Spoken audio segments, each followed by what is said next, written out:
The following podcast is a mass media production. Hi, I'm Josh Galindo. And I'm Krystal Galindo. Welcome to the Going Galindo Rugrats and Renovations podcast. A lifestyle podcast where we will offer our experience and expertise in building real, lasting wealth through renovating and flipping homes. And the chaos that comes with balancing a family of 6, leaving nothing unsaid. Follow our wild ride we call life and apply our lessons to your own journey.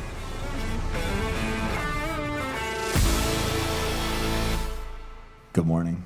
Good morning. Was that a good one? Yeah. Do you like when I do that? I feel like you turned your voice up or down, I guess.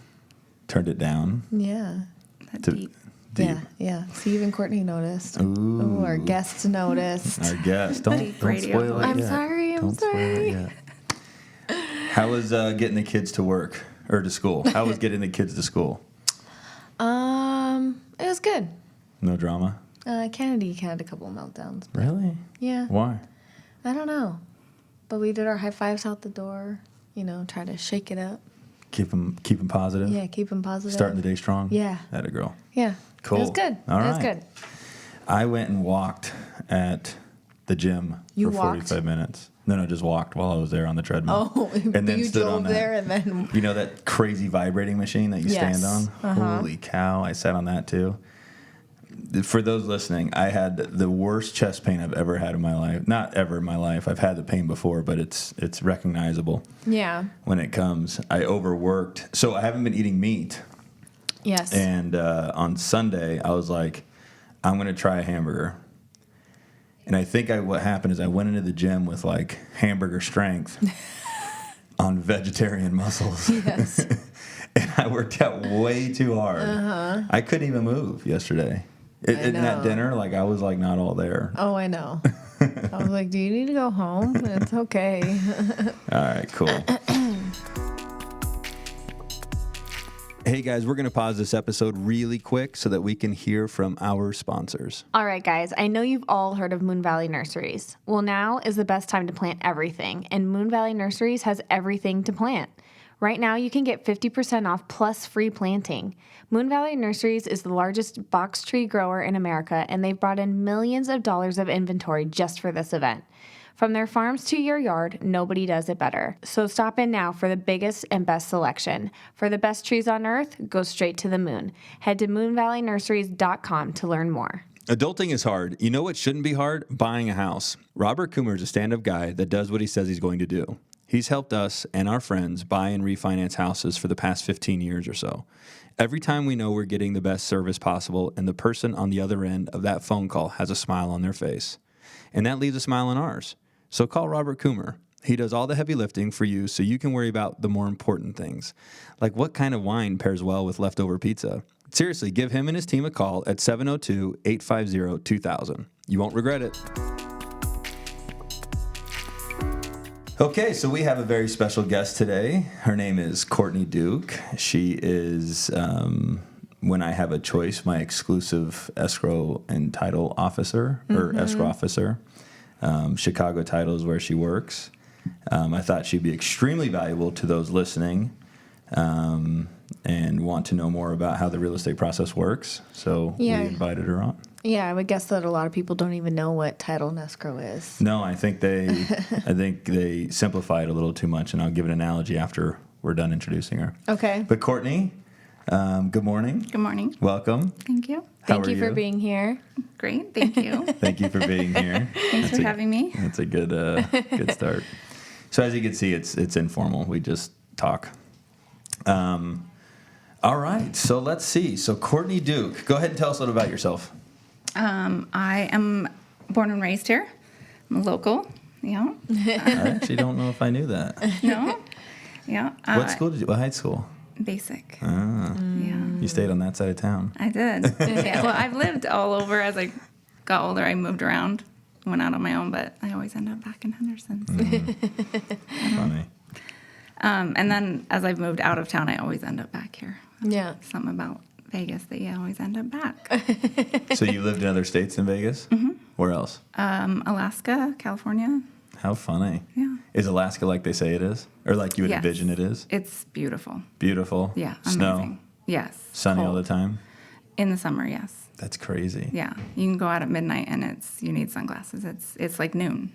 That's crazy. Isn't that nuts? It is. Do you just get used to that? Yeah. Like blackout curtains? Mm-hmm. Your whole house? Yeah. Yeah, I bet. Or at least your bedroom. Well, your bedroom, so Yeah. you can sleep. But Fun. yeah, you get used to it. But it's nice. And then you don't want to do anything in the winter. Because it's it's so dark all cold. the time. I'm It's learning like that. dusk. Oh, It gets like dusk. And it feels like the clouds are very low. all the So time. almost like a rainy day when you don't feel like doing anything, but all the time. I don't know. Is if it I like that. depressing? You can get depressed, yeah. I mean, they have I know a lot of people would get like those sun machines that they would sit in front of them. That's right. That's why. I was going to say, why is that again? And it's because of the lack of sunlight. But Cool. people there are very outdoorsy. Yeah. Yeah, Yeah. I like being outdoorsy. Maybe one day I'll move to Alaska. It's beautiful. Alone. I'm not moving to Alaska. Nah, I'm just kidding. So go ahead and tell us about what you do. Well, she has a family too. I want to hear about your family. I'm married, and I have 2 boys. One of them is going to be 25, and one of them is 9 And one lives here and one lives in Spain. Yeah, that's in crazy. Madrid. Yeah. Was it In the- military? No. No. He's been there since he was just out of high school, 18. He decided he just wanted to travel. And so he decided, we looked at different ways to get him there, and being an au pair was the easiest and quickest. So he went over there to teach English and live with a family. And then when he got done, after a year of doing that, he Loved got an it. apartment. And he found a way to manage an apartment and live there for free doing that. Smart kid. So he did that for at least a year and a half, and then got another job teaching English at a school and got his own apartment so that he could move around, because when you manage apartment, you're stuck at that apartment. Sure. So now he has his own place and does what he wants. What do you think of that, honey? I would cry. I don't know if I could handle that. It wasn't as hard until the pandemic, and I can't visit him. Oh, yeah. Now it's hard. Yeah. Before I could go over and he could come home, but now it's harder. Yeah. So he was 18 when he left, and how old is he now? He'll be 25 this year. So he's been there a while. Wow. Does he like, I mean, obviously he likes enough to stay. He loves it. He won't be. I mean, at the moment, there's no talk No of plan of him coming home right now. crazy. He loves it. And do you love it? Obviously, you visited. I do. I really like it over there. Yeah, I've it's never pretty been cool. there. Actually, my last name is Spanish. People think it's Italian or Mexican, but it's from Spain, Spanish. Yeah. So I'd love to go out there and check it out. I've never been there. Yeah, I've been to like Mexico. That's it. I Cool. definitely recommend it. Yeah. Okay, so how long have you been in the title business? And how did you get started? Yeah, how did and you get into it, and then how long? What is your role today? I started in 1999, and I started opening orders in the Lender's Advantage unit. So that doesn't even exist anymore. As I said, I've never heard of that. And it was a title unit. And so I started in title, and I did that for a few months, and then they asked me to start a customer service unit in title. And so I basically was in title, just doing searches and title and doing all of that information. So Who's the girl that does that now?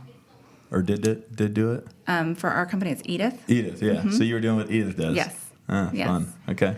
So I did that. didn't know that. Mainly for lenders, but for anyone that would ask. And so I did that for quite a while, and then decided I wanted to move into escrow and made that jump. And then I've been doing that ever since. And how long have you had your own unit? Or was that, when you say I'm going to go into escrow, is that considered having your own unit? No, I started under another escrow officer and was an assistant for a while, and then How many years? Roughly. about 3, I think. And then when I moved to Alaska, I transferred to Alaska and was there for about 4 months and became an escrow officer there. Got it. And then when I moved home, I transferred it back. All Chicago title? No, I started at another title company that I will not name. You're so good. That's so funny.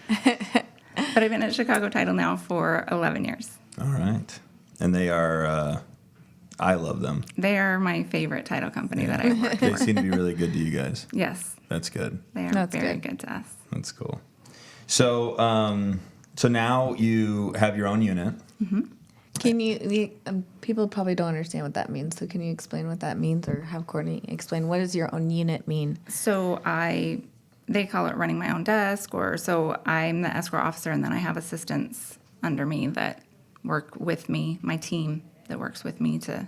Because there's multiple escrow officers that are at Chicago Title. It's not just you. So then there's you, and then it's your team basically, Yes. the unit. Yes. Okay. So it's me and my team, and we facilitate our files, and then there's other escrow units, and then there's an escrow officer that runs that unit, And you're the escrow officer that runs my unit. that runs your Yeah. unit. So basically, that means that you're the boss Yeah. of your unit. Of my unit. Yeah. All the problems stop with you. Right. Buck Or- stops here. Yeah, there Yeah. you go. So I really want to make this an educational podcast. I think whether you've done one transaction, you're thinking about doing a transaction, or you've done 50, I would argue that you probably don't quite understand the entitled title and escrow process, and the fact that there's actually a title department and an escrow department. Mm-hmm. And so initially you worked in the title department. And so let's describe that to the listeners. So and they then- know what the difference is, because they need to know what the difference between title is and escrow is. So the title portion runs a search on the property and makes sure that the title portion of your property is clear, Like no liens or... judgments or encumbrances of any kind, Okay. so that it's resellable, in essence. And let's give some examples of that. So a loan, a mortgage, that there's no mortgage, a second mortgage, a credit line. A lot of people don't realize that if they take out a credit line, it's recorded against your property. So they say they don't have a second, but they have a credit line. But it's for the house, so it should be on there. That would make sense. It does, but a lot of people don't think that. They just think it's just a credit line and Okay. don't realize that it attaches to their house. Okay. Or, if you get a judgment against you, a lot of people don't realize that that will attach to your house also. So a judgment that's been filed against you, Who actually files that judgment against the house? usually the attorney will record it. Got it. So depending on who that is. Is there a way to protect yourself against that outside of the homestead? Just a Not really, homestead? Yeah. Well, let's talk about a homestead. What's a homestead? A homestead is just basically something that you can record that will protect the equity that you have in your home. Very Up good. to a certain amount, right? Yeah. What is that amount? Do you know? I don't offhand. I think last I checked, I thought it was like 495,000, just shy of 500. Sounds like that could be right. Yeah. Okay. Or like IRS liens could be on that too, right? Yeah, that's why I want to throw some other things out there, because I think the general understanding is they think that the only thing that can be on title would be a mortgage. Nope. Your IRS liens, Child support liens. child support would attach. Your trash liens, if you don't pay your trash. right. Trash, Sewer. sewer, all of those attach to your property. A little tip that we do is with our rentals is we collect $35 extra a month on top of the rent to pay for the trash and sewer, and we keep the trash and sewer in our name because those are the only two utilities that can actually lien the property. And if you own the property free and clear, believe it or not, a trash and a sewer lien could actually foreclose and take the property over, minuscule money. So those are the two that we ensure we keep in our name so that we know that they're being paid, and we don't let the tenant pay them. Yeah. But we just get reimbursed by the tenant. Just a little something to throw out there. Good idea. Yeah. And I believe you're supposed to keep, as a rental, at least one utility in your name. Is that what they say? I think so. Why do you say that? Or is it I just think what you've heard? that's what I've heard, but I don't know for sure if that's the case. But Maybe it's a protection thing. Well, we're doing it with two. Yeah. All right, so those are the different types of liens, encumbrances. HOA. That's a big one. Yeah. Oh, yeah. I just read in the RJ this morning the ton of HOA changes.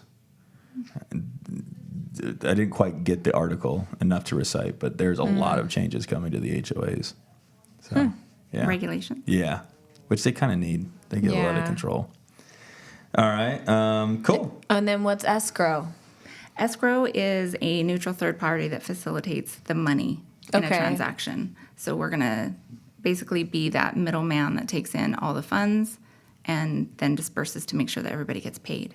Okay. So like we did a transaction in Mississippi, and they there's a title company, and then the escrow is actually an attorney, right? That's how that Becky's was. their attorneys. Yeah, that was different for me. I was like, huh? Why is this separate? I didn't really understand it. Yeah, and in some areas, like here, title and escrow are the same company. In California, in some places, they're separate companies even. Oh, So okay. like That's right. escrow will send out to get title, and then they'll have to get it back, and they're not the same company.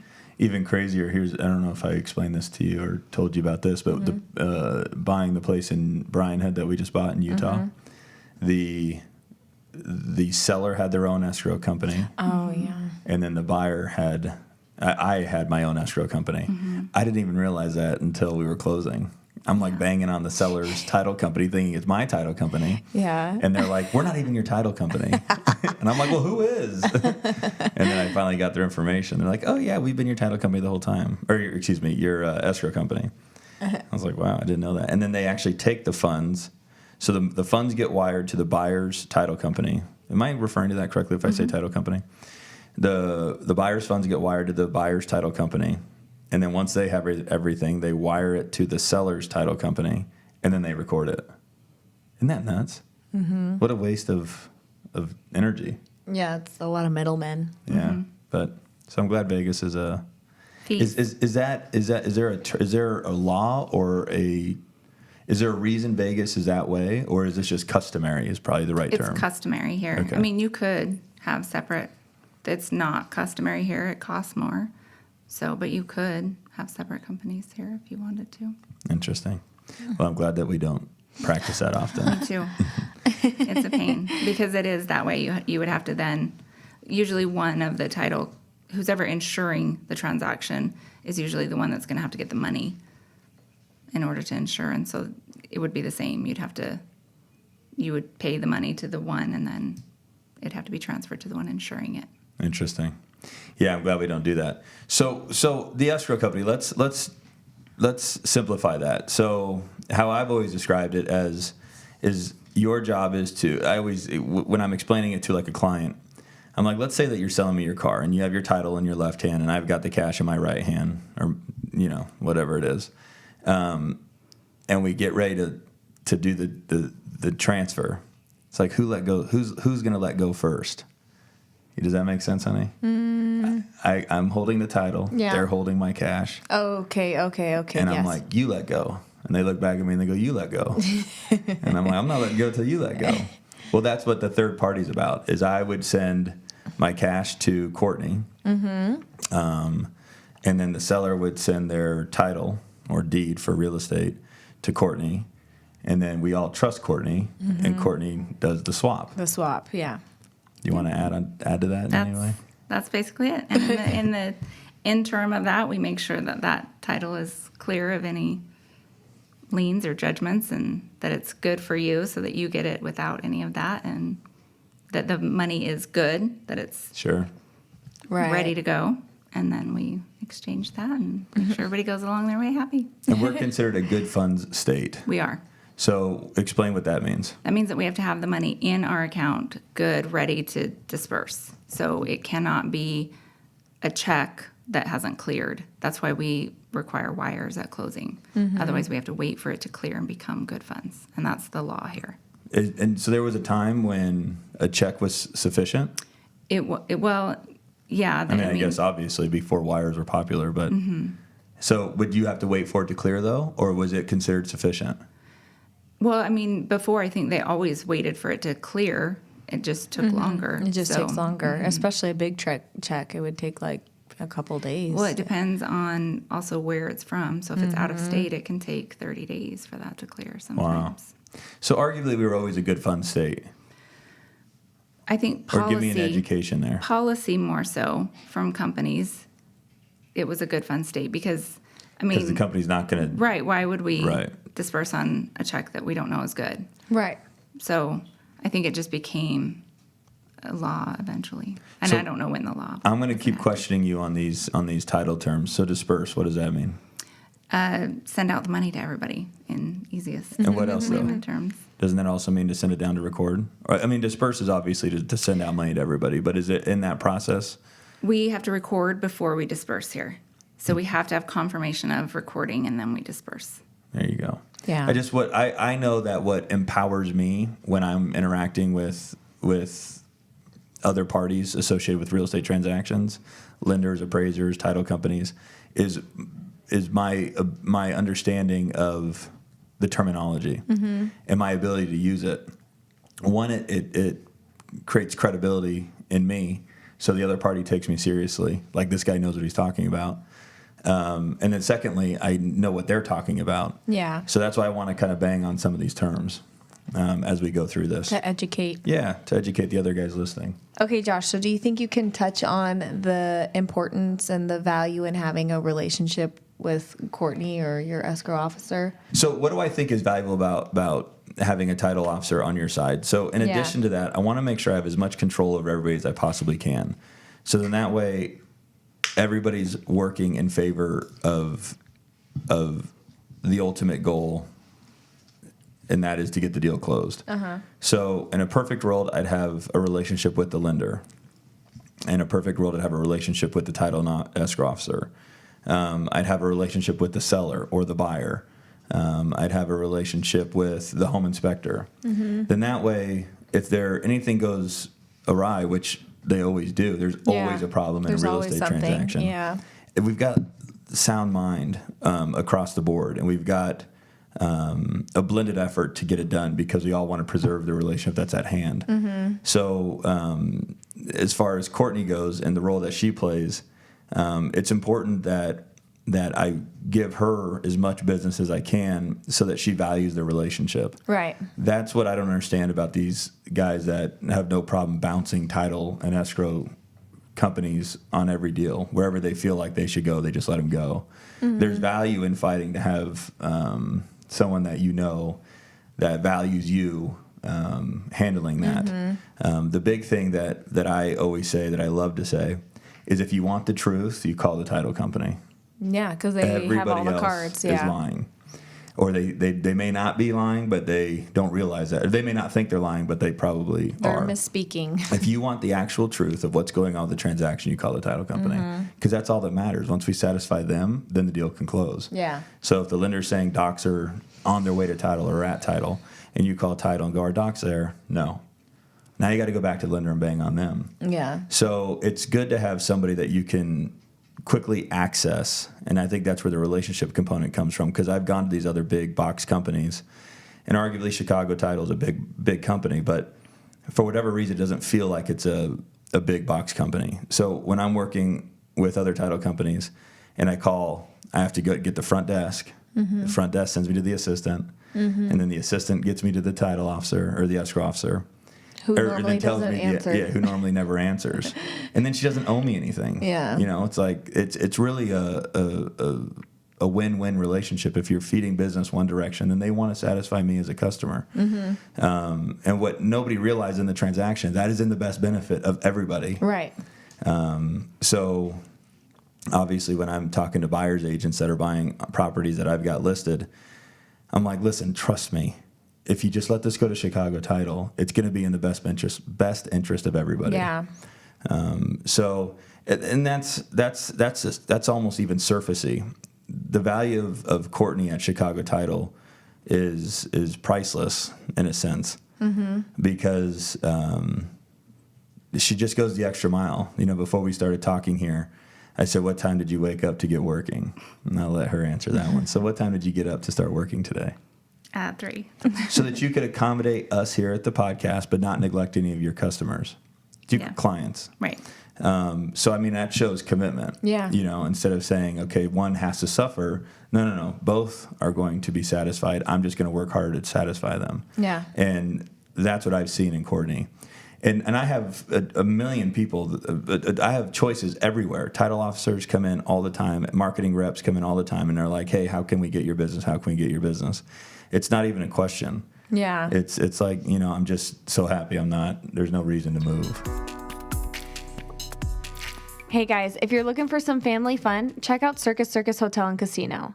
At Circus Circus, there's something for everyone. Have a blast inside the Adventure Dome. It's a 5-acre indoor theme park with 25 rides, including their newest thrill ride, Nebula Z. Or act like a kid again at the Midway, playing arcade games or enjoying their daily free circus acts. Looking for a special date night? Look no further than their award-winning restaurant called The Steakhouse, voted best steakhouse in Las Vegas. Circus Circus offers affordable room rates starting at only $25 per night. Book your stay today at circuscircus.com. What do you think are some of the values of having Courtney in our lives? Well, it's somebody that's like kind of on your team, and she's not on your team.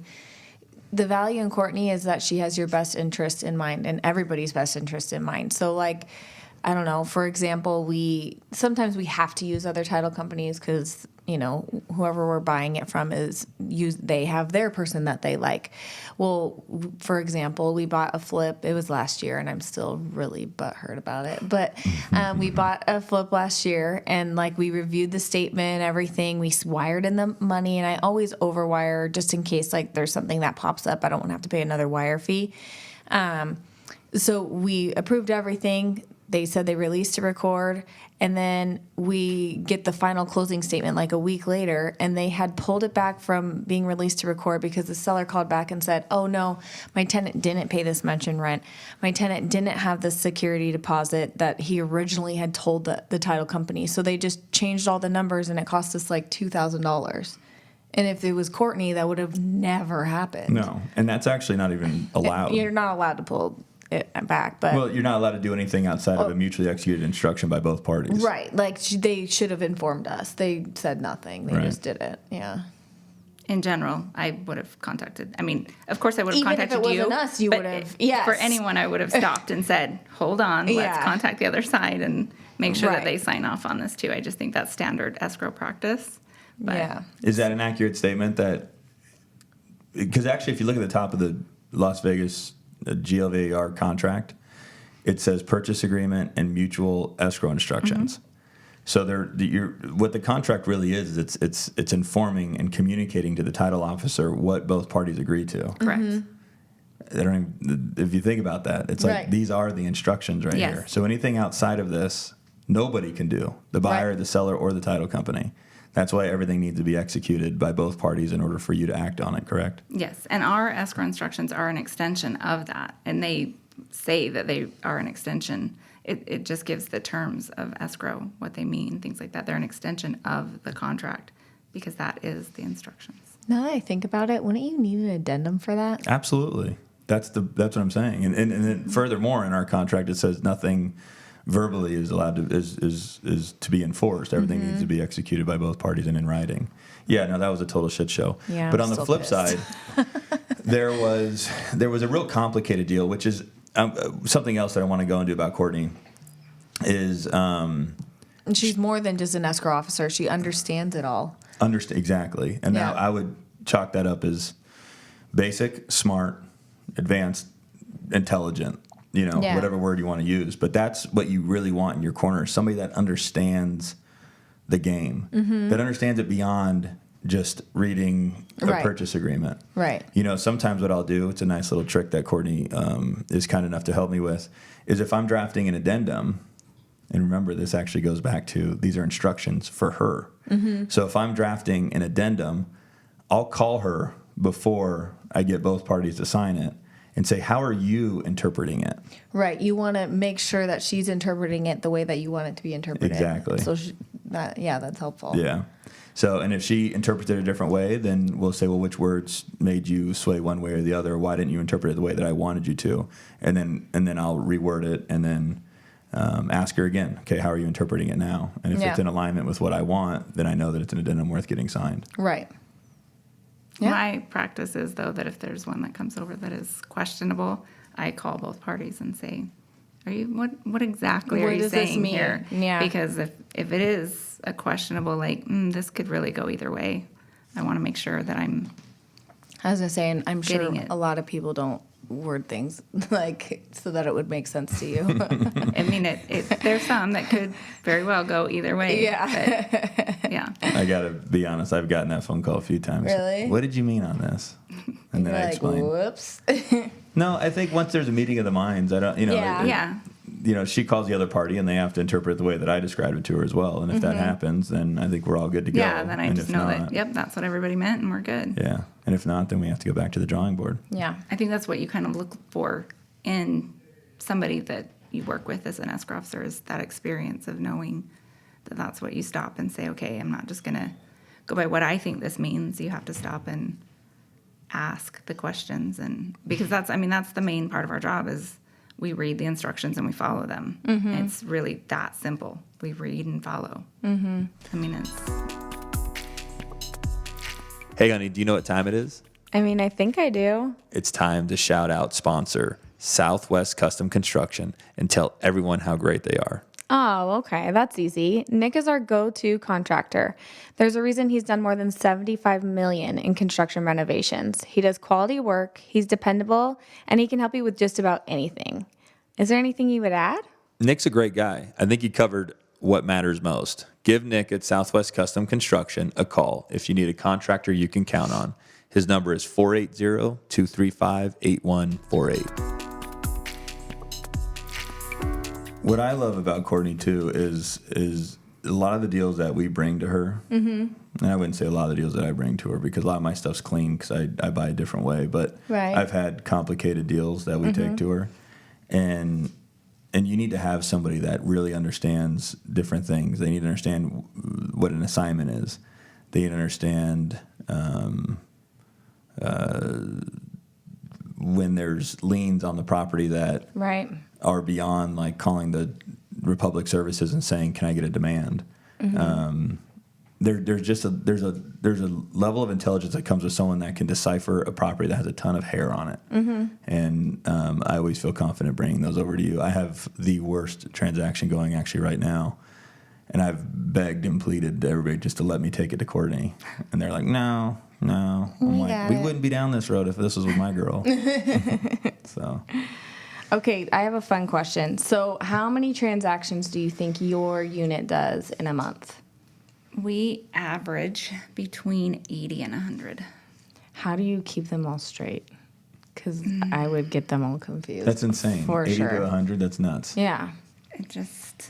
I experience. Really? Yeah, it comes with being organized, and Chicago Title is amazing at giving you tools. They give us great tools, and I utilize them. They give great tools for, obviously, the clients also that you guys can use, but for us, To be organized. Yeah, to really be able to do our job, they really give us the equipment that we need to get it done. And I'm one of the first ones that I will always raise my hand for anything new that they have coming out, any new technology.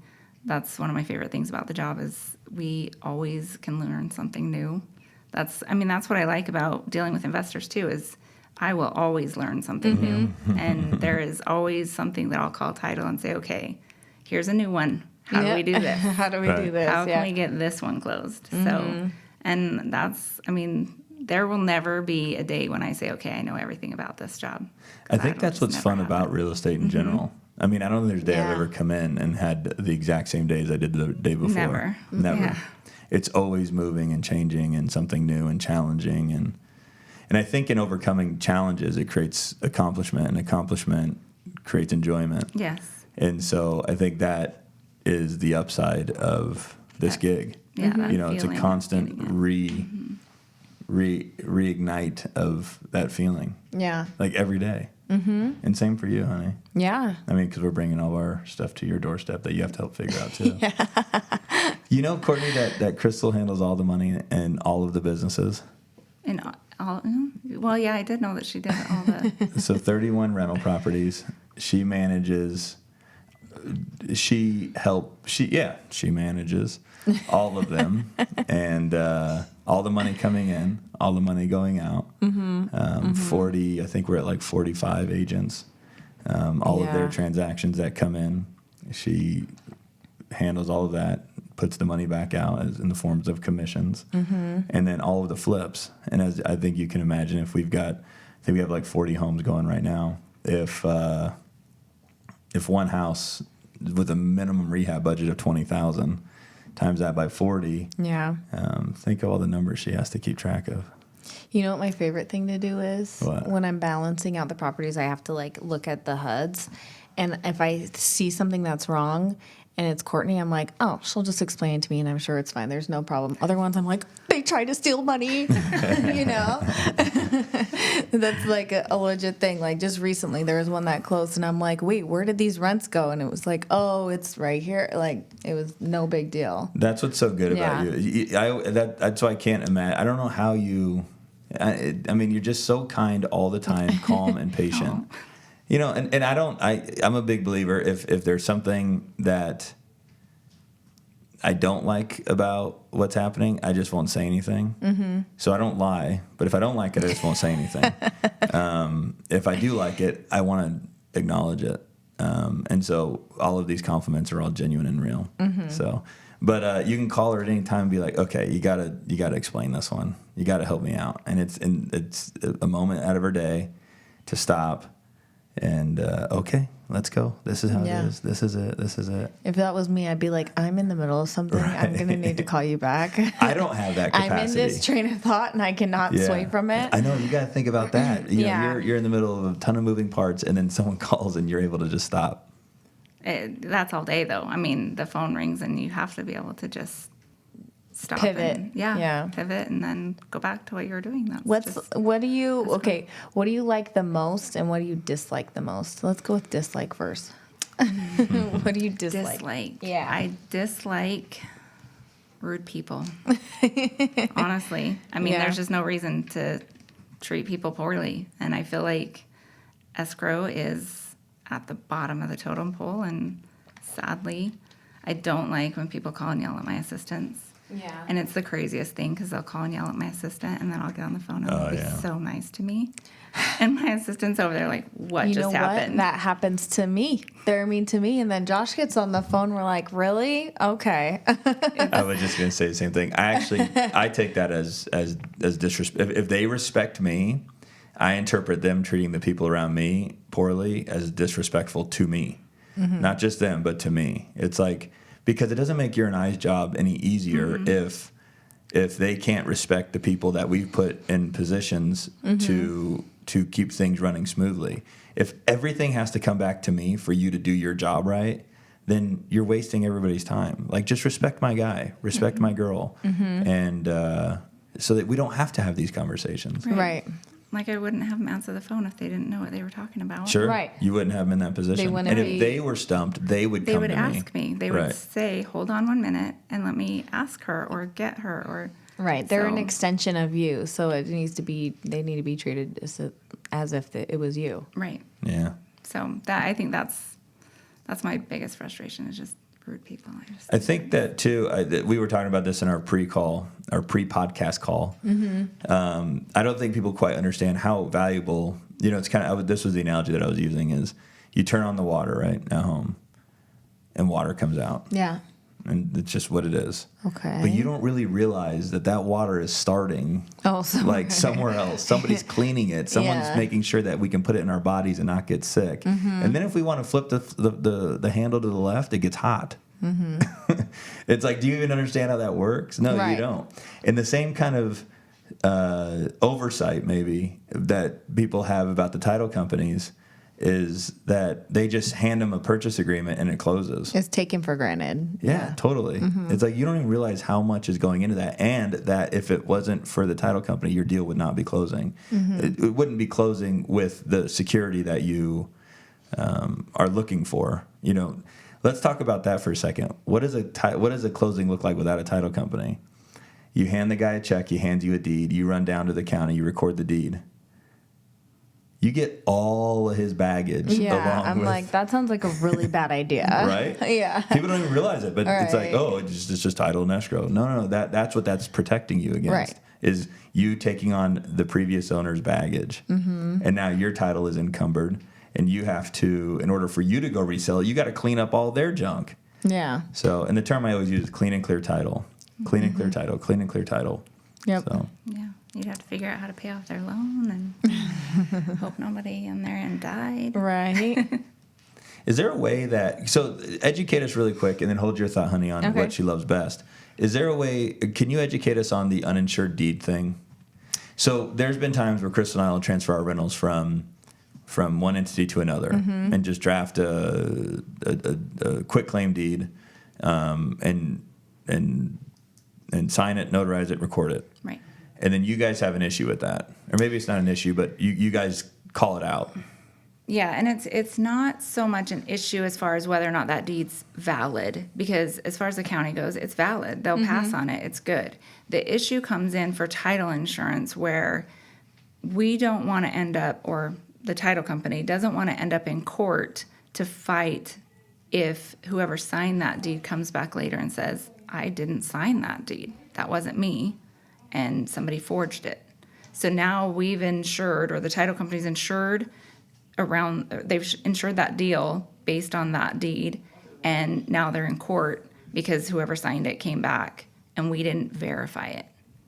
So how do you verify that? So in order to verify it, they get an uninsured deed affidavit or a validity statement. And that's your guys' way to protect yourselves. And that's, the title company's way of saying that deed is valid. And so, uninsured affidavit.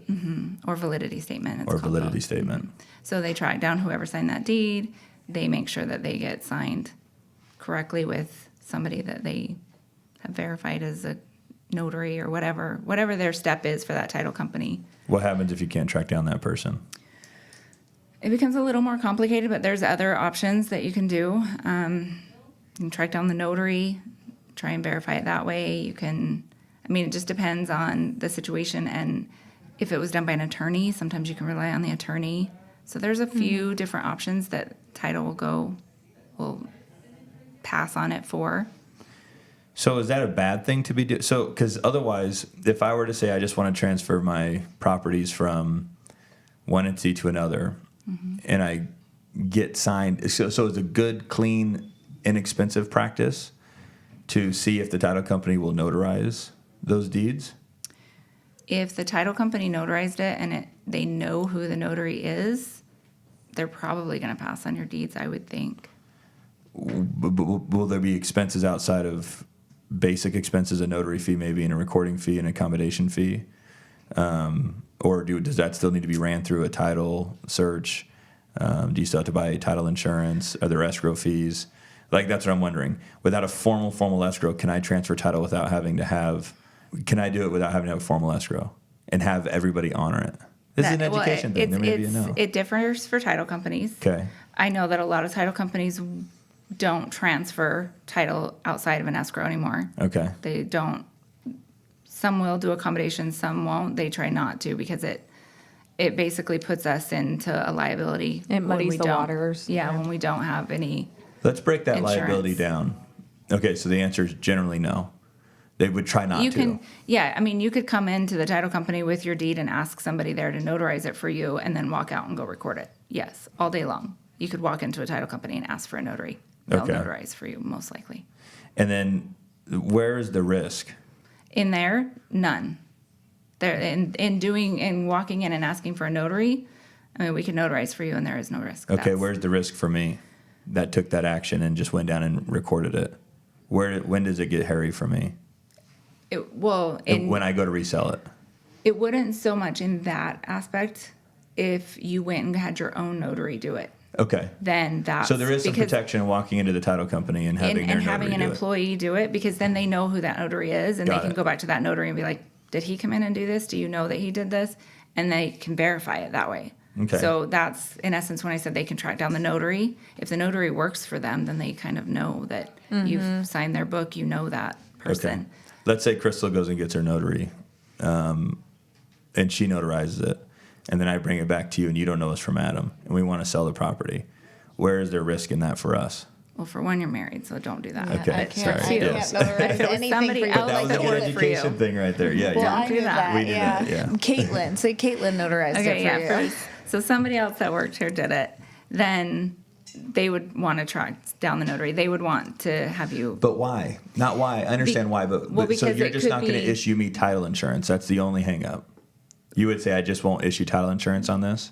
That's the risk you run, is not Okay. being able to get it insured. And then obviously my buyer isn't going to buy it unless they get title insurance. So that's how that problem lands on my doorstep. Right. Okay. So then they'd have to be able to verify the deed. So it's not a horrible thing unless whoever signed the deed passes away or something. Then it becomes an even bigger thing. So that's kind of why you want to make sure that you do something to protect it, is because heaven forbid that whoever signed that deed is not able to be found and the notary. So, and then let's say that you can't find that person. When does it become a cloud title issue? What Or- can you die. explain cloud title? Will you go into the proper term and then what it means? Because my understanding is you have to get in front of a judge, and the judge is going to have to stamp off on it and go, all this other shit's wiped out. This is a clean and clear piece of property. So having an actual cloud on your title, I mean, that is a real term. Would it be called? But would that, what we just described, would that be considered a clouded title? I mean, it could get that way depending on how bad it got. Like if you had somebody that signed the deed, two people that don't know each other. Yeah. Mhm. Somebody signed a deed to somebody for the property and then they disappeared, and you cannot track down the notary, and Yeah. that person is gone. Yeah.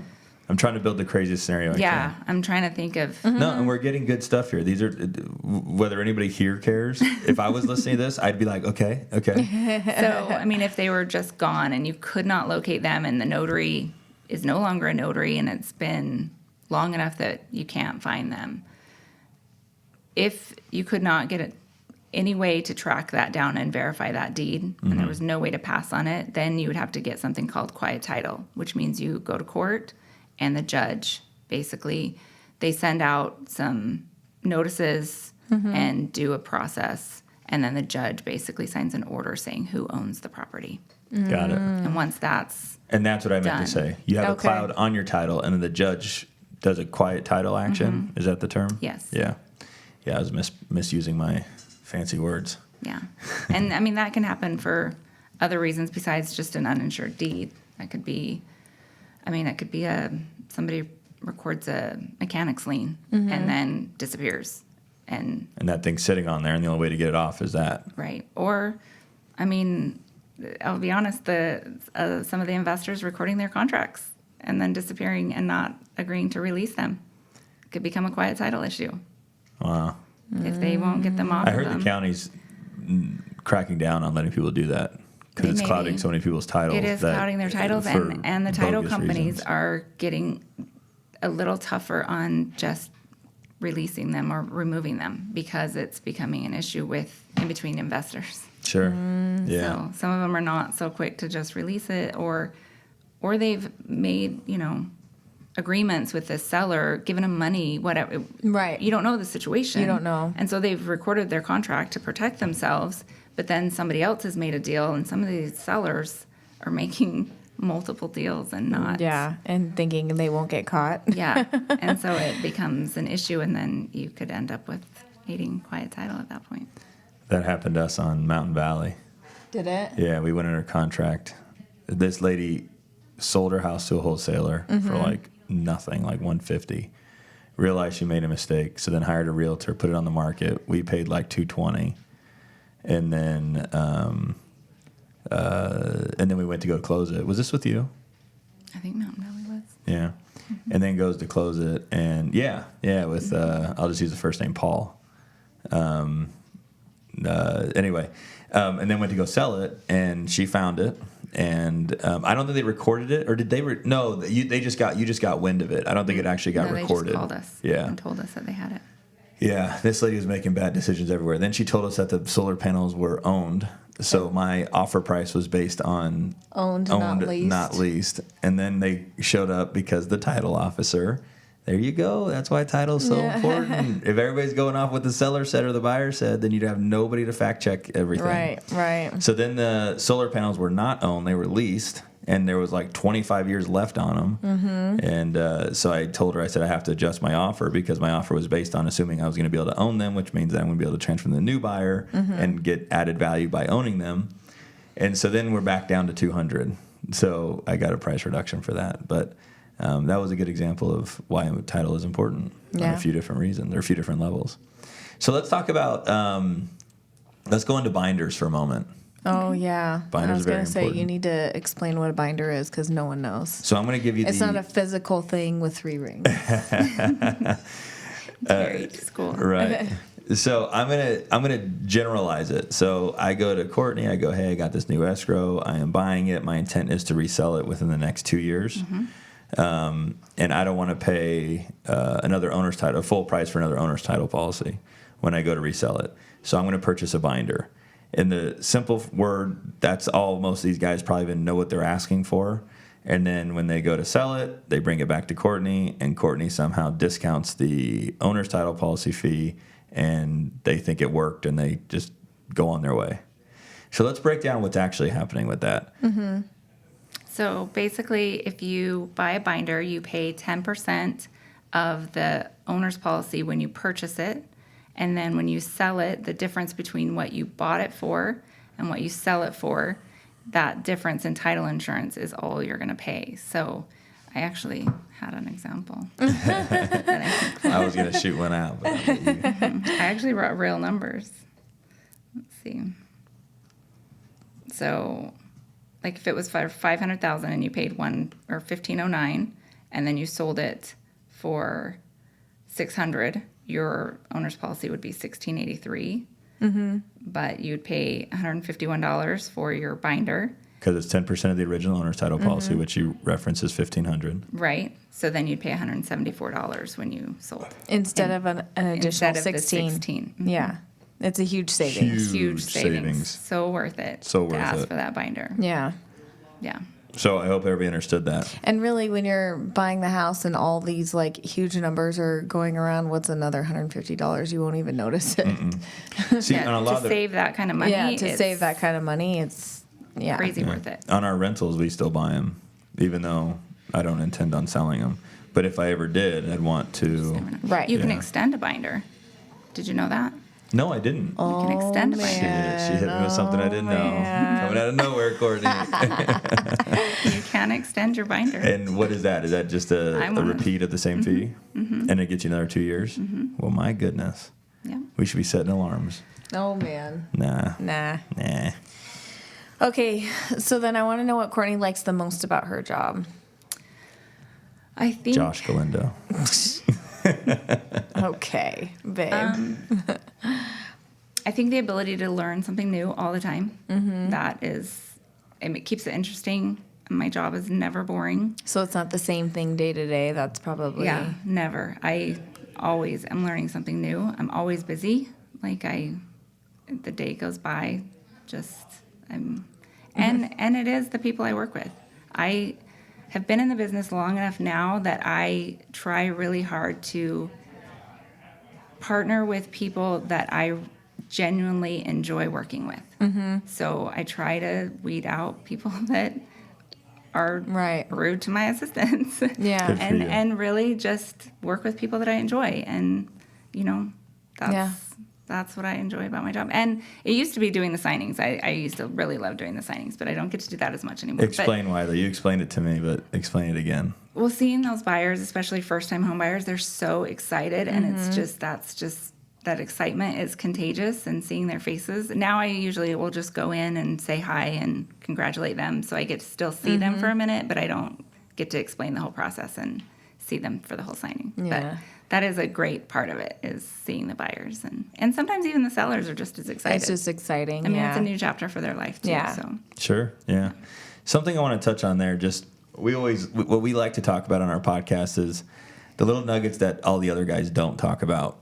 And when I say that for perspective for you, it's like, and I use TikTok as a good example because it's easily visualized by everybody else. But everybody on TikTok right now, it's all the hoorah. You want to be successful? Wake up every day and go to work. You want to make money? The motivation. Don't work for somebody else. Yeah. It's like all this, in my opinion, is junk. It's great if you're already vibrating at that level, but if you're not at that level, it's a total artificial influx of motivation. Like you hear it, the music's great, the tone's awesome in the guy's voice, and then as soon as you swipe to the next video, it's like, I didn't even get the instructions on how to get there. Wait a second, hold on. And then you go back to it, and you're artificially excited and motivated again. Okay, so what I like to do is I like to tap on little things that help you get there. Okay, we're going to take a quick pause to shout out a few of our sponsors. If you or someone you know is looking for their next luxury vehicle, you need to go check out Karma of Las Vegas with Towbin Motor Cars. Powered by electricity, Karma delivers a combination of intelligent performance, industry-leading digital architecture, and a connected vehicle technology experience for an unparalleled driving experience. I would know because I own one. From the moment you set foot on the dealership floor, you will enjoy white glove service. The luxury store on West Sahara is women-owned and has been supporting Southern Nevada for over 30 years. To learn more, visit TowbinMotorCars.com. Again, that's TowbinMotorCars.com or call 702-932-7100. Okay, guys, I'm going to take a second to talk about one of our sponsors, Desert Radiology. I know from personal experience how important early detection really is. That's why I recommend Desert Radiology. They have been serving the community for over 55 years and have convenient locations all across the valley. Not only are they a trusted radiology partner of 12 area hospitals, but they are the official imaging partner for all of the Las Vegas sports teams, like the Vegas Golden Knights, the Las Vegas Aces, Lights, Aviators, UNLV, and the Henderson Silver Knights. To learn more, visit their website at www.desertrad.com or make an appointment at 702-759-8600. When you're in an accident or dealing with a major injury, you want to make sure you have someone by your side that knows what they're doing. You don't want to end up with a lawyer that pawns you off to someone else in their firm. The partners at Battleborn Injury Lawyers will work with you directly to make sure you have a fair case. Stop, take a minute, and save their number. It's 702-570-9000. It's an easy number, so write it down or plug it into your phone. 702-570-9000. So being the best allows you to dictate how you run your day-to-day operation. Mm-hmm. And I think that's what I took away from what you said is I've been in the business a long time. I've earned my stripes. I'm now in a position to work with the people that I like, and it's because I'm good. Mm-hmm. And I deserve that. I've earned that. And you may not love how I'm wording that. But, I know it's very similar to us. Like I used to, before I got more credibility and experience under my belt, if a guy walked in and said, I've got money to invest, I didn't care where he got it, how he got it, who he was, what kind of personality he was. I had to take it. Mm-hmm. And now I can choose who I work with. Yeah. It's like, no, I'm good enough to get money anywhere, and I'll choose the right people to work with. And I think that is where happiness comes from in a day-to-day job, mm-hmm. career, business, whatever you want to call it. So my little nugget there is become the best. It'll put you in a position to dictate how your day goes and who you work with. And obviously who you work with is a huge component to happiness. Mm-hmm. So if you aren't happy, then do better at your job so that you're put in a position where you have more power and control, and then choose the people that you want to work with. And ultimately that'll create happiness. Yeah. Do you see how that was a roadmap versus like me just getting hoorah over here? Yeah. Yeah. Well, for me, it's a mindset. Like we're an extension in Escrow of you. Like we're an extension of your team. Mm-hmm. So choosing who we work with and knowing that we work with another good team and being that extension, mm-hmm. it makes a difference. It's easier to be happy with what we're doing when we work for people that we enjoy, that are doing good business, and they're not pulling anything shady and just being that, just being able to do good business and be that extension and mm-hmm. know that you're doing a good job for them, and just being an extension to your team. Like I think that's why you partner with certain people is so that you can be that extension, and you want to do a good job for them and make sure that they can count on you, and mm-hmm. they know that if they call you, you're there, and vice versa. So that's all extremely accurate. Mm-hmm. That's why I'm willing to say, go with my girl. Yeah. Like, go with her. She'll be good.